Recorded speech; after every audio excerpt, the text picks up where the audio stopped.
আমাকে কেউ কোশ্চেন করে যে ভাই আমি কামব্যাক দিতে চাই, কবে থেকে আমার কামব্যাক দেওয়া উচিত? আমার মনে হয় কি ভাই, জুলাই থেকে দেই, তাহলে 1 তারিখ থেকে তাহলে একটা ফ্রেশ স্টার্ট হবে। নাহলে ভাই কালকে সকাল থেকে দিই, তাহলে একটা ফ্রেশ স্টার্ট হবে, ঘুম টুম দিয়ে হয়ে যাবে। ভাই আজকে একটু ঘুরে টুরে আসি, ফোন টোন চালাই, 1 ঘন্টা পরে অর্থাৎ এক্সাক্ট 10টার দিক থেকে কাটা কামব্যাকটা হবে। এরকম ভাবে পরের দিন 10টা যাবে, টাইমের পর টাইম যাবে, কামব্যাক কখনো হবে না।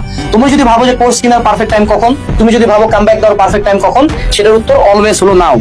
NOW নাও, অর্থাৎ এখন। এই লাইফটা শেষ হয়েছে, রাইট নাও তোমাকে কামব্যাক দেওয়ার প্ল্যানটা করে শুরু করতে হবে। অ্যাসেসমেন্ট করা যে তুমি কত বড় ধ্বংস হইছো সেই জিনিসটা বুঝতে পারা। যেমন ধরো একজন মানুষের কিডনি নষ্ট, কতটুকু নষ্ট তো মাপার উপায় আছে। ডাক্তাররা টেস্ট দেয় না, ঠিক তোমার টেস্ট দিলাম। তুমি আজকে 3-4 ঘন্টা টাইম নিয়ে নিজের যতগুলো সাবজেক্ট সবগুলোর বই নিয়ে বসবা, বই নিয়ে বসে হিসাব করবা যে তোমার কোন কোন সাবজেক্টের কোন কোন চ্যাপ্টার বাকি। You will be astonished, and তোমার মনের মধ্যে একটা ডর লাগবে যে আগামী 6 মাসে ধরো 30টা চ্যাপ্টার পড়তে হবে, তার মানে পার মাসে 5টা করে চ্যাপ্টার পড়ে, যেখানে তুমি এতদিনে 2টা করে চ্যাপ্টার পড়ছো 1 মাস ধরে।